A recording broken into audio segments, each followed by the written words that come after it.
Good morning students. Welcome you to 10th standard English class. So far we have completed 4 units: prose, poem and supplementary. In today's video we are going to see the 5th unit poem The Secret of the Machines, written by Rudyard Kipling. Let's see about the author first. Let's see about the poet. Rudyard Kipling was born on December 30, 1865 in Bombay, India. He was educated in England but returned to India in 1882. A decade later, Kipling married Caroline Balestier and settled in Brattleboro, Vermont, where he wrote The Jungle Book in the year 1894, among a host of other works that made him hugely successful. Kipling was the recipient of the 1907 Nobel Prize in Literature. He died in 1936. A decade means a period of 10 years. First, we'll see the gist of the poem. The poem deals with the problem of modern technology and automation. In the beginning, the reader gets informed about how machines are produced and what kind of treatment they need. Afterwards, the machines explain how they can serve humanity. The poem ends with the statement that machines, although capable of great deeds, are still nothing more than creations of the human brain. The poem The Secret of the Machines by Rudyard Kipling deals with the problems of modern technology and automation. In the beginning, the reader gets informed about how machines are produced and what kind of treatment they need. Next, how machines can serve humanity. Machines are useful, but they can also lead to big disasters if they are not used in the proper way. The poem brings out the truth that machines, although capable of great deeds, they are merely creations of the human brain. This is a memory poem. So students, you need to learn the full poem thoroughly. First, I'll read the poem. Listen to it carefully. First stanza. We were taken from the orbit and the mine. We were melted in the furnace and the pit. We were cast and wrought and hammered to design. We were cut and filed and tooled and gawked to fit. Next stanza. Some water, coal and oil is all we ask, and 1/1000th of an inch to give us play. And now, if you will set us to our task, we will serve you 24 hours a day. Third stanza. We can pull and howl and push and lift and drive. We can print and plow and weave and heat and light. We can run and race and swim and fly and dive. We can see and hear and count and read and write. Fourth stanza. But remember please the law by which we live. We are not built to comprehend a lie. We can neither love nor pity nor forgive. If you make a slip in handling us, you die. Last stanza. Though our smoke may hide the heavens from your eyes, it will vanish and the stars will shine again. Because for all our power and weight and size, we are nothing more than children of your brain. By Rudyard Kipling. Now, let us see the poem in detail. First stanza. We were taken from the ore bed and the mine. We were melted in the furnace and the pit. We were cast and wrought and hammered to design. We were cut and filed and tooled and gawked to fit. Now, we'll see the meaning for the hard words given in the first stanza. Furnace means an enclosed structure in which material is heated to very high temperature. Next one is wrought. Wroughten means beaten out of shape by hammering. And the word given the last line of the first stanza, gog, means an instrument that measures perfection in appearance and quality. Now, we'll see the explanation part of this first stanza. Here, the poet tells us about how the machines are produced. He tells us what kind of treatment is needed for the machines. The machines were taken from the ore bed and mined in the furnace. They were thrown into the pit. They were hammered, beaten out of shape. They were cut and filed. Then they were shaped. Now we'll see whom does the word we refer to. So here in the first stanza, first line we can see we were taken from the ore bed. Here whom does the word we refers to? Here we refers to the machines, and we'll see who is the speaker and the listener of the poem. So here the speaker are the machines and the listeners are those who read the poem. Next we'll see what are the metals that are obtained from the ore bed and mines. That is from the iron ores. Gold, copper, uranium, aluminium, tin, lead, nickel, steel and copper. So these are some of the metals we obtain from the ores and mines. Next one, if you want to tell a few machines that are hammered to design. For example, wheel and axle, the pulley, the screw, the wedge, the inclined plane, the lever are hammered to design to get into a correct shape. Now we'll see the rhyming words used in this stanza. First, rhyming words means words ending with the same sound. For example, in the first 4 lines, that is mine, design. So these two words ends with the same sound. Next set of rhyming words, pit, fit. So these are all the rhyming words, that is mine and design.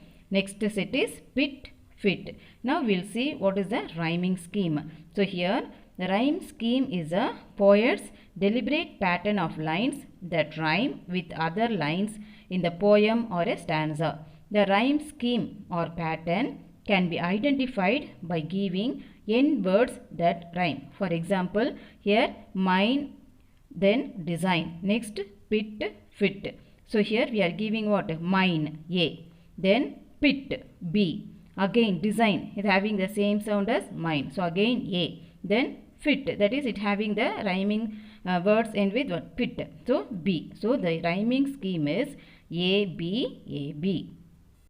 Now we will see the second stanza.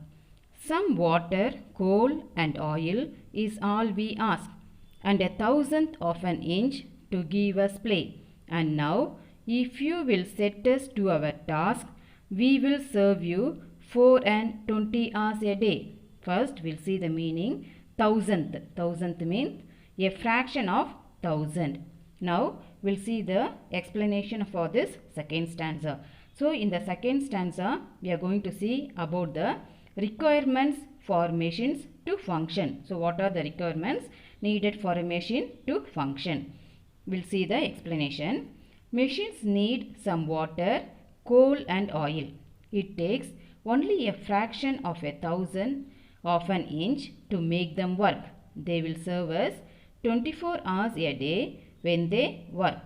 We'll see what are the machines that are running under using water, coal and oil. So here if we take cars, trucks, aeroplanes, generators and steam engine, treadmills are the few machines that run on water, coal or oil. Next, the few machines which are used for pulling, pushing, lifting, driving, printing and other things. For example, the telephone, telegraph, computer, printer, cycle or machines that are used for our various purposes in our day-to-day life. Now, we'll see about the poetic devices used in the second stanza. First, we'll see about the rhyming words, that is ask, task, and the next one is play, day. Next one is rhyming scheme used in this stanza. A, B, A, B. That is ask, task, A. Play, day, B. Next we are going to see another poetic device used in this stanza. For example, already you know what are alliterated words. Alliterated words, that is repetition of consonant letters. Now we are going to see what are assonance. Assonance means repetition of 2 or more vowel sounds. For example, in the second stanza, first line, see the last words, that is some water, coal and oil is all we ask. If you take that words, all ask. So the first two words start with the letter A. So it is a vowel sound. So it is called as assonance. So once again, assonance means repetition of two or more vowel sounds. And the example is all we ask. So here all A, ask A. So when you write the assonance, you have to write both the words and underline A. That's all. Third stanza. We can pull and howl and push and lift and drive. We can print and plow and weave and heat and light. We can run and race and swim and fly and dive. We can see and hear and count and read and write. First we'll see the meaning for howl. Howl means pull or drag with force. Next we'll see the explanation for this stanza. So here in this stanza we are going to see the types of tasks performed by the machine. Explanation. Machines have made our work easy. They can do all kinds of work.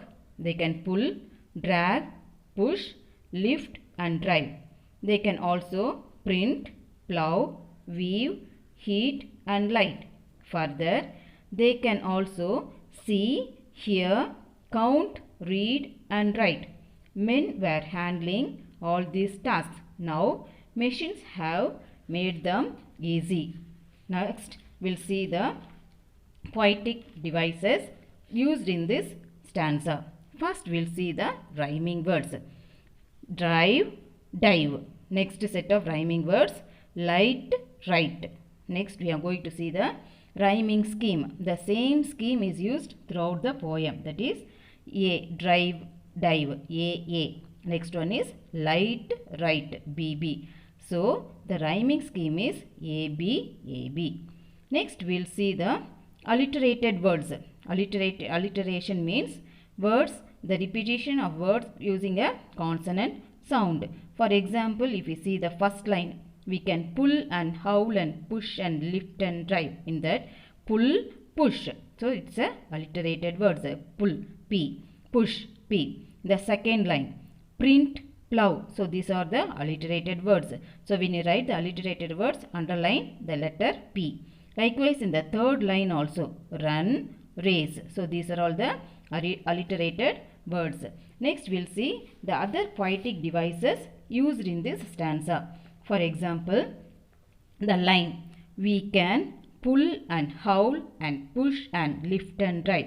So, the poet has used the poetic devices personification. Personification is also known as figure of speech. One of the figure of speech. First, we'll see the definition. What is personification? This one already we have learnt in the previous poems in the syllabus. Once again, we'll just recall. First, we'll find out the definition for personification. Personification is a figure of speech in which a thing, an idea, or an animal is given human characteristics. For example, here we can pull and howl and push and lift and drive. Here we refers to the machines, but the human characters is given.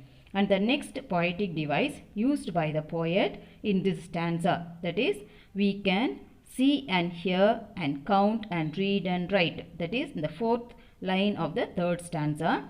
The poetic device used by the poet is imagery. Imagery means the descriptions create a picture in the reader's mind. For the example explains to us the many tasks that could be completed by the machine. That is the poetry lines.